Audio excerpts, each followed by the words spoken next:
Homemaking can be a lot of work, but it can also be super romantic. Here are the 7 things I do to romanticize homemaking. Number 6 will absolutely shock you. I slow down on purpose.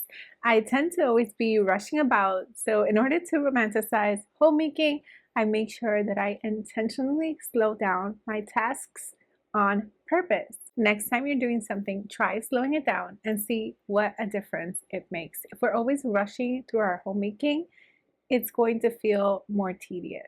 There's just something about slowing down that makes it feel a little more simple and a lot more enjoyable.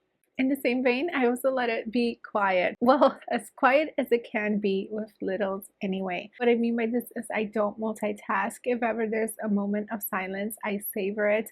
I don't necessarily have all of the things playing all at once. That does have its time and its place, but sometimes a bit of silence and just listening to the water when you're doing the dishes or how the clothes rubs together as you're folding it can be enjoyable in and of itself. Quiet turns routine work into something grounded instead of draining. The next way I romanticize homemaking is by caring for my home like it matters, because it absolutely does. I clean and tend to my home because I get to, not because I have to.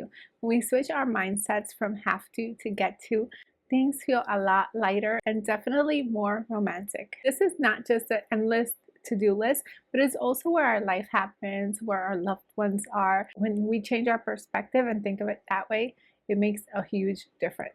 The next thing I do is I do things fully and I close the loop. I don't leave things halfway done, and I find that that helps to close the million tabs in our brains. When we finish doing something and we do it to completion, it feels a lot better than leaving it undone. We don't want it to live rent-free in our minds. Sometimes it might just even take a couple of minutes and we're feeling like it's gonna take a bajillion years.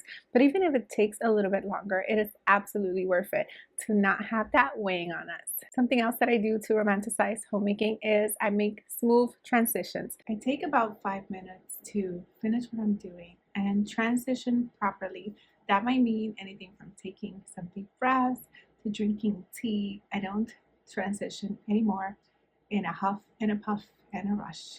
That absolutely does not help to romanticize homemaking. If anything, it just causes it to be a lot more stressful. So the next time you're transitioning, instead of speeding it up and trying to get to the next thing, let's try slowing it down instead and let me know how it works for you. In order to romanticize homemaking, I take care of myself. It used to be that I would put myself in a back burner and it absolutely showed. I would always be burnt out, exhausted, and refusing to believe that I couldn't pour from an empty cup. So these days, I don't wait until everything is done to feel human. I let myself eat, rest, and enjoy my day to day. Because if we're honest, homemaking is never really done. No matter how much laundry you do today, there will always be laundry again tomorrow. If you do all of your dishes today, again, there will be more tomorrow. And even if you're making your bed today, guess what? Tomorrow morning, you'd have to make it again. So there will always be stuff to do, but there's only one us and we have to take care of us. So be sure to hydrate, get yourself ready, take care of yourself. You're part of the home too. I know a lot of homemakers can struggle, and same as treating ourselves as an afterthought, but we're not just the caretaker of the home. We live here too, and we also need to be comfortable and rested and all of the things. Romanticizing homemaking starts when the homemaker isn't being treated as an afterthought. So today, do something just for you, even if there's still a bajillion things on your to-do list. The next thing I do to romanticize homemaking is I stop resenting the work and make it work for me. I stopped trying to do everything like everyone else, and I decided to work with myself, not against myself.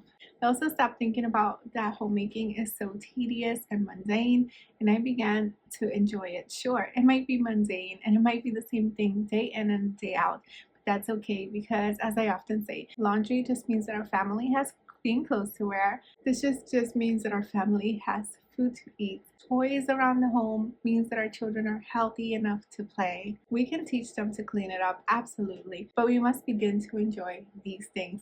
These are the moments. Our home is allowed to look lived in sometimes, so long as we have a plan to get it back together. So all of these things are actually a blessing. And again, all of us have different personality types, different ways of doing things.